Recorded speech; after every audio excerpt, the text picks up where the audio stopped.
played together way too early, and they were just not able to figure out how to play against the draft, the fast tempo draft of YBG. Yeah, I think there would have been better heroes for PAPARA Supermassive, and I think they're trying to conform too much into the meta where you want to pick up an assassin, you do want to pick up a fighter to clear out the side lanes. So what's next is the Benedetta. So going into this next game will be the Suyo and the Kalia being banned out by YBG. PAPARA Supermassive taking out the Freya once again, a huge respect over to Lucas. This time around, will PAPARA Supermassive actually ban out crucial heroes like the Granger, like the Jusin, to deny it away from YBG? I think you might have to. It really comes down to whether they have a solution to certain picks. Like, it's always the same, theory of, okay, this hero is insanely good, but there is a way to deal with it. Most teams decided to ban it because it just takes too much effort and resource. In this case, I think for PAPARA Supermassive, if you don't ban the Jusin, you better have a way to deal with it. Yeah, I think the Yi pick by YBG in the previous game was actually really smart, just because they know that they want to play around zone of control that PAPARA Supermassive really overlooked. They thought that YBG actually wanted to go for a little bit more split push just because of that Joy. And I think Joy, Suyo, Hayabusa would be one of the top bans for PAPARA Supermassive, but it will be a Granger, like I was saying just now. So first pick from YBG, Badang, Jusin. You get the jaw hit again if you want to. Yeah, I think right now you go Jusin, you get Jusin for YBG. In fact, you know what? Suyo is a pretty decent pick too. Oh, the Fanny is open. We completely forgot the Fanny is open, dude. You give a Filipino jungler a Fanny, I think this game is half over. Look at their faces. They were so happy about it, and then like Balexi was like, "What? Are you serious?" His head was up. He's like, "What? You serious, bro?" Yep. It's like wow, they give, like, do they not know who I am? I am Lucas. You give me Fanny. This game has got 10 times harder. And not to mention, guess who is still open? Jusin is still open, dude. Jusin's still open. You got the Lucas as well. So, man, oh man, you would have thought like Lucas would pick up Lucas. So it would be a Lucas on Lucas. But then again, the Fanny, first time I'm seeing it in Stream C. It's going to be difficult because right now, PAPARA Supermassive, they actually pick up the Badang to kind of deny the Fanny, but it will be a little bit difficult. I remember that one time where everyone was picking up the Badang to counter the Fanny just because of the fist crack, and it was Diablo from Singapore who created that space, if I remember correctly. Time to take jaw hit, just big jaw hit, and the Bruno. Ooh. They don't even care about the Jusin. But this makes sense too, right? Because Bruno into Harif, like as strong as Harif is as Lena, Bruno does pack a punch too. Yeah. Dude, I actually remember that Balexi was playing this back in KBG, and this is one of his signature heroes way back when he started out MLBB competitive scene. So on the other hand though, they pick up the Lucas to try to deny that backline, try to find an easy access over to that Bruno to deny him of any hard hits whatsoever. So this will be a little bit difficult and different playstyle by YBG. But then again, who do you send if you're PAPARA Supermassive to handle the split pushes right now that Lucas is able to split push super effectively? That and also your jungler pick, right, which hasn't been confirmed yet. So this is most likely going to be a Suyo ban. I mean, the Joy one is expected for sure.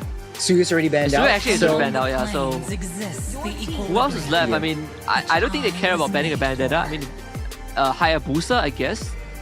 Hayabusa would be good onto Balexi, but the Faramis is still open for YBG if they want to play this. But it's sort of like an anti-synergy with the Fanny around. Who dare stand in my way will be devoured. So they do ban the Hanzo. Oh yeah, the Hanzo too, yeah. Yeah, it's annoying. It's just annoying for sure. So in now, this case, you look for your jungler. You mid lane first, yeah, mid lane. Yeah. So it's either after Dark Paramus. Yeah. Either give up the fairness or pick it up for yourself. I would say maybe YBG might be going for the Farsa, or even if you want to play it a little bit safer to that late game, you can go for a Sicilian or a Xavier, but it will be difficult because you have so much backline access from that Lucas, from that Faramis. It will be difficult for you to lane in the early game. On the mid lane, this is YBG have. I think you could still go for. There's no Yi for Valentina. That means there's Farsa. I have a wild idea with the Xavier. I'm not sure if they want to pick it here. Yeah. The Ducid, right? I cannot believe like Ducid made it to the end of the draft. This is so unprecedented, you know? Yeah. I do like the high loss though, because it creates so much front wall kind of opportunity for Balexi to stay in the back line and do his thing. So this is one of the things that maybe would be interesting. But speaking of interesting, that's the Thamus debut again. PAPARA Supermassive just bring in all of the I wouldn't say weird, but these unique hero picks. Thamus. I guess Thamus in the high loss is whatever. I'm not. I don't know, dude. It feels like game one. It feels very weird. I'm with the YBG draft. Yeah. It's sort of like the Thamus in the jungle clears super fast. I think one of the fastest spider jungles. You wouldn't want to put him in the EXP lane unless maybe Lucas in the jungle. Well, we'll see as we go into game number 2. YBG 1 game away. PAPARA Supermassive really have to make some massive plays, lock in, and try to take 1 game off of China. It's China versus Turkey once again, jumping into the land of Dawn. Husky, this is kind of weird if I could say so. Wasa, okay, so it's gonna be Thamus XP. Thamus XP, Lucas jungle, and a Badang roam. They're all playing in. I mean, according to the role for sure. But you have some ways to catch the Fanny, although it's not the most reliable. I guess better than nothing, right? Now we saw game 1, YBG just won off of a snowball, and now they have snowbally heroes. Tusin, Fanny, Bruno, Jawhead. Like you mess up the early game, this game might end. Ooh, that's a nice little cable action there from Lucas. But then again, to your point, yeah, I do have to agree with you. Super snowbally heroes. PAPARA Supermassive wants to play 5-on-5, but look at that side lane. Moji goes down by the hands of Lucas. Oh, he was just trying to make it to the bottom lane. Cell was in danger. Like, he just lost the lane. You just got pushed out like that. You just lost. What? He's gonna willingly tank the aggro. Give it to Balexi, baby. That's 2 lanes. That's essentially 1 lane destroyed. A worthy sacrifice. He might have not died if he just stood a little bit outside the turret range, but then again, maybe it's all according to plan. Let him cook, as I say. Speaking of which, the flicker already burned out by Unicorn, trying to pull Bloodsped over. Here comes Lucas again. Bloodsped, flickers, able to dash away just in time before that lift. Could have been a 3rd kill, but Turtle now spawns. This is the aggression that YBG is known for. They're ramping up the tempo. It's 2-1. The 1 kill was just Ares sacrificing his life for Balexi to come online a little bit sooner, as Unicorn pushing After Dark away from the rest of the lanes. Just look at the minimap on that bot side, right? Like, Xiao hasn't hit 4 yet, just got pushed out of lane thanks to Balexi. And this, like, that goal lane is essentially over, right? Like, we talk about Bruno being able to lane into a Harry because he does so much crit damage with the passive. And now, Doran's pathway set up. Here comes Lucas. Didn't get the turtle, sadly. Lucas forced to back off. A lot of damage from PAPARA Supermassive. Maybe this is not going the way that YBG thought it would be because Moji is actually pretty strong. And just like that, PAPARA Supermassive gets an objective and a kill. Not a lot of damage as of now in the early game. As PAPARA Supermassive, like I said, they like to play these team fight compositions. They like to play these team fight fights. Look at Ares though, pushed away by Bloodsped. Dashed over the wall, keeps himself safe for now. But then again, YBG needs to go for all these pickoffs. But as of now, it's a little bit too early for them. Like, your Harif is suffering. Like, Harif is legitimately suffering. that wave is going to crash in, and I think Lucas might have an angle to go for a dive. Decides against it, right? Continues to power farm, and man, Xiao is just getting held hostage. This bottom lane is not fun at all. Even the plating on the turret is almost completely shaved off by Bilexi. Wonder how far he is ahead. I'm pretty sure the current 300 goal advantage that YBG has all comes from Bilexi on that bottom side. I think YBG understands that Xiao is one of the cornerstones of PAPARA Supermassive. Find a way, looking for an angle, just blocking the entrance paths. There's a human face crack. What a wall actually clips him on the edge. This could be great for PAPARA Supermassive. And they find a double kill. Moji getting that one, a triple kill for the Lucas. And that is just a bit unfortunate. YBG thought they were out of range, but no, the wall came up at the very end by Bloodspad. Meanwhile, midside Lucas tries to fight, but cannot out-damage Wasa. There's another round pop for good measure as well. But on the bottom side, though, Bilexi actually takes down that turret. He knows that it's not his time to shine as of yet. And now, gold lead favoring PAPARA Supermassive as long as they fight, as 5 apes are strong together. Incredibly strong, in fact. This does change kind of the dynamics of this game, right? Like, Fanny not able to get a snowball off. It's not the one that we thought it would be.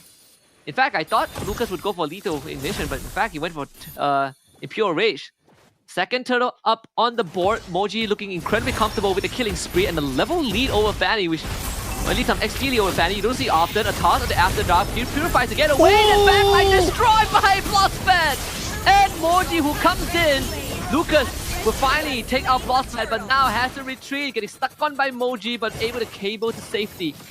There was an insane wall by Bloodspad, loses his life, but creates so much opportunity for PAPARA Supermassive. 2k gold ahead. They lost their bottom side T1, but Xiao, they want to go in for the T1 mid side. You see Lucas coming, so they back off. That was such a beautiful, beautiful team fight by PAPARA.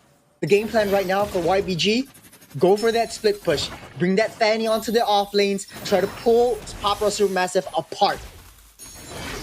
Oh yeah. Like, even for PAPARA Supermassive, all things considered, right? 2k gold lead, 5.5 minutes in, able to stabilize Xiao's state of the game. He took the most punishment in the early game. Now YBG, they don't really have that snowball element anymore, so this game has just become a lot more manageable. Yeah. For PAPARA Supermassive, they're actually equalizing the tempo that YBG are bringing onto the table as well. They are going straight for these turrets, going straight for the objectives, and pulling Lucas away from the rest of the team. But look at where Bilexi is. A tit for tat. There's a turret taken for both sides of the map. A pullback on that Shadow Stampede. Fish got trapped, dropped the closest pathway, just trying to survive through the onslaught of PAPARA Supermassive, but just like the name suggests, too much damage. Hylos is gone. Bilexi shows himself. Even uses the Wordy, but PAPARA Supermassive willing to take this fight if YBG dares challenge them.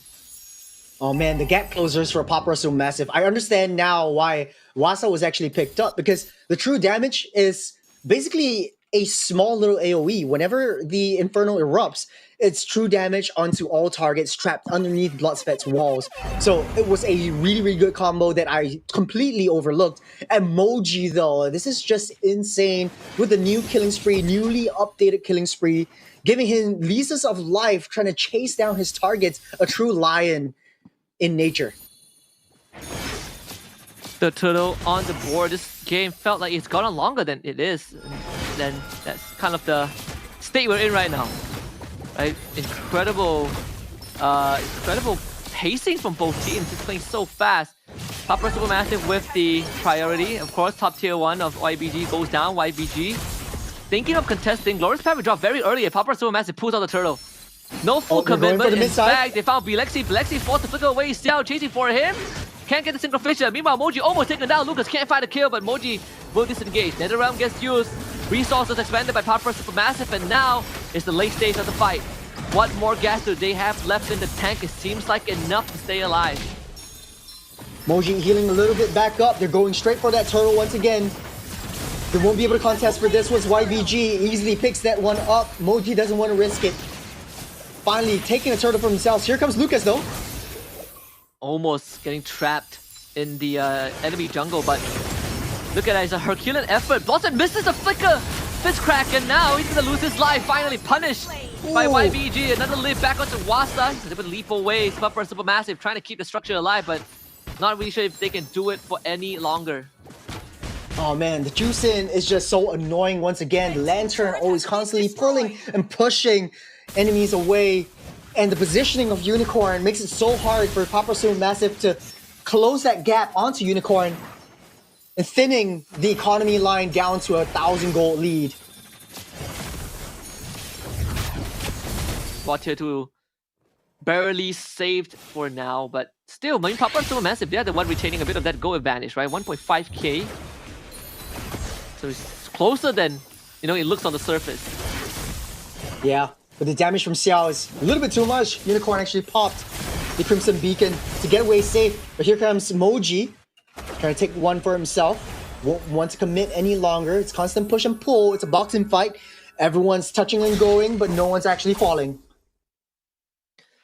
In 40 seconds, this is going to implode, potentially implode. In fact, with the Lord being a point of contention, obviously, Lucas doing what the Fanny does best, trying to go for the split push. Very quick response from PAPARA Supermassive to stop any more of that shenanigans. Especially, it was the long lane that was getting pushed. Now Conceal, After Dark in a good position. He's not going to get pinged by the Lantern. But that means that this Conceal used nothing for YBG. I think it's just to open up the map and create space for that Lord to come in. Because YBG knows that PAPARA Supermassive doesn't have anyone that they can send to that long lane away from the Lord. So they will have the upper hand in this Lord fight if they keep everyone else at bay. And you know that Ares is already in position. This is not going to be easy. To get a toss back, a pull, Ooh. instant flicker. So Ares escapes death, but of course at the cost of his battle spells. Whereas for Blossfed, he still has that flicker. And we've seen him set up some incredible plays, and that's what really kept that early game under control for PAPARA Supermassive. Yeah. It's a Supermassive death ball if you ever get a little bit too close. It's YBG playing it very patiently. They want to draw them out, but all this time wasted though. Unicorn takes a lot of damage from Wasa. Bloodsfet waiting for a right target. It's slowly getting that mid-bush control for now, but YBG, they're going to take the time to push the top side, engage Unicorn. Oh, Benny gets away with the flicker Crimson Beacon. They force out the Nether Realm. So PAPARA Supermassive has committed their resources. Flicker, Fishcrack, everything, and without it, YBG might just have a way back into this. Blade Armor picked up by Wasa. Of course, there's a reset for Dusin. Unicorn won't be here for a while. Lucas trying to get in, bang the damage. Wasa gets taken out. This is not looking good for PAPARA Supermassive. Lucas want to go for the steal. Dodge the knockout from the Lord and takes it with him. And YBG, with patience and calculations, have gotten the objective. And now, with Unicorn back in the fight, it is cleanup time. Mop them up. 3 for YBG at the cost of 1. But Lexi's just gunning it down. The balls are a little bit too painful for Supermassive to tank. They wasted all their resources. The Fist Crack-a-lacka onto 2, and everyone steps out of the way. But creating a lot of opportunity for YBG to come into play. This Moji was not there when the Lord was taken down, and was a free Lord marching down on the bottom side. PAPARA Supermassive back on that back foot. Wow, how the tables have turned. Almost a 3k goal advantage. Lord coming in bot side. Supermassive should be able to defend against this for now. And I'd say this is definitely not the end of the world. I mean, Supermassive, we saw that if they can get that engaged right, obviously it all falls onto Bloodsfed, but if he gets it right, and with Xiao now having that Holy Crystal, this game is still very possible for them to make a comeback. Yeah, but Alexi has the Malefic gun already, so there's a lot of distance that he's able to cover. And he heals everything back up as well, so YBG is the death ball in return as of now. So Xiao has to play it really, really safe, because you don't want to put or commit into anything. Once your Xayman force is up, that's when YBG sounds the alarm and takes you out. So a little bit of a tricky situation for Supermassive. It's not the end of the world as of yet, but YBG's mid-tier 1 still standing, creating so much opportunity for YBG to engage into the jungles and push on to the aggression.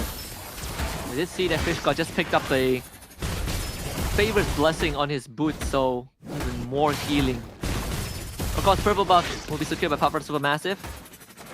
They stuck together like a death ball. Like, both fights that YBG won was because they were able to get the Netherrealm out from After Dark and then re-engage because they have Chu Sin, right? It's this long drawn-out fight. Chu Sin, Bruno, Fanny, they're all so good at it.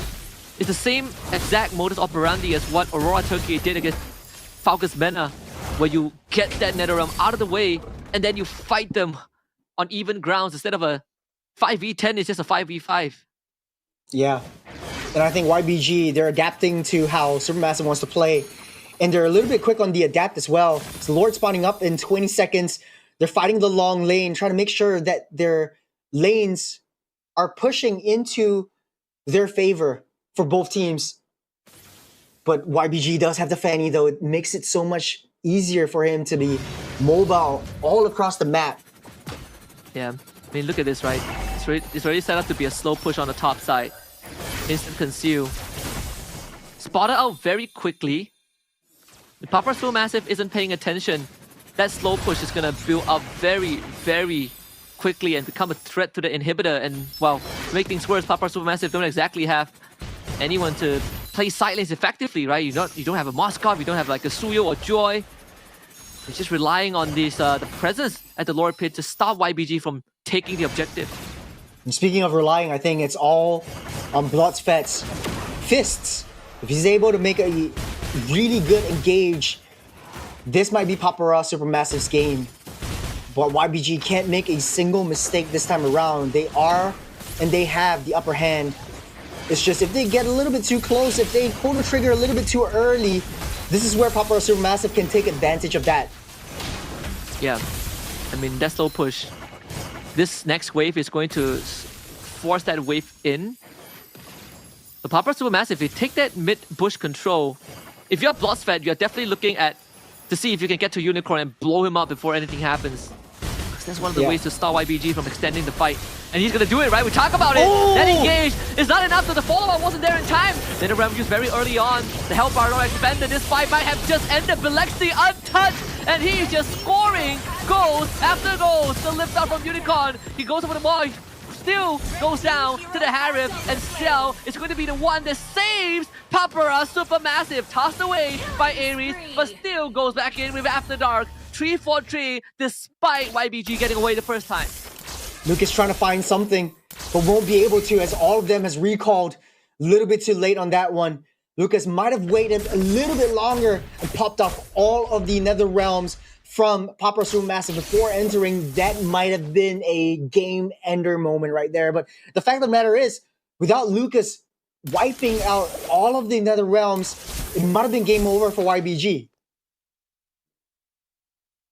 I mean, if Cell went down, that game would have been over for PAPARA Supermassive for sure. We're dancing on a nice edge right now. All of that hard work culminating into this. I mean, Bloodspet is definitely one of the hidden MVPs, really setting up all these big plays in After Dark. Deathless so far on this Pyramis. We talk about if that Netherrealm is able to be utilized to its fullest potential, YBG is going to have a tough time taking on these fights. Oh, Bloodspet finds Fish God. Bilexi dashes out of the way with a sidestep.